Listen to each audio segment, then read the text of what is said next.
Here's why telling people who have chronic fatigue to just rest is really doing more harm than good for some people.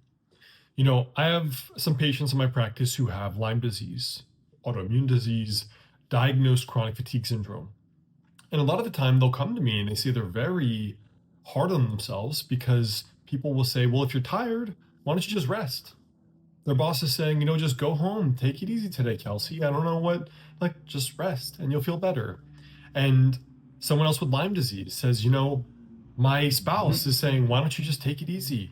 Just take it easy. I'll watch the kids tonight. You just go to sleep early so you can feel better tomorrow. And they often come in and they describe to me the frustration of trying to communicate to people that this is not a normal level of fatigue.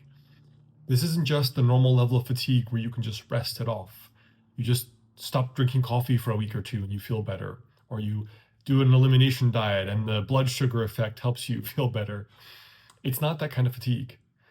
And I find that when I do my diagnosis from a traditional Chinese medicine point of view, and I feel the abdomen, do our traditional pulse diagnosis, and they come in and they barely have a pulse, we say that faint pulses are a sign of basically extreme resource depletion. But their labs may mostly be normal, even though they may have confirmed Lyme disease or chronic fatigue syndrome or something else that's not diagnosed. And when I say to them, this is a difference east versus west, but your faint pulses almost guaranteed are a physiological, chemical, biochemical change resulting in this exhaustion. It's not in your head. They've already been through the doctor that said it's just in your head, or just take an antidepressant, or just take a stimulant, right?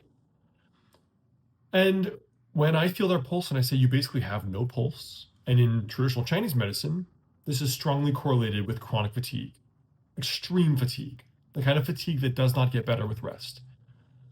I can't count the number of times someone has just sat in that chair and cried because they felt very validated that this is a real physiological thing and it's not in their head, they're not a head case, but that there's something real biologically happening that's producing this chronic fatigue.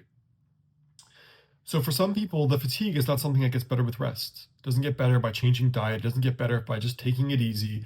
It's a medical condition that needs help.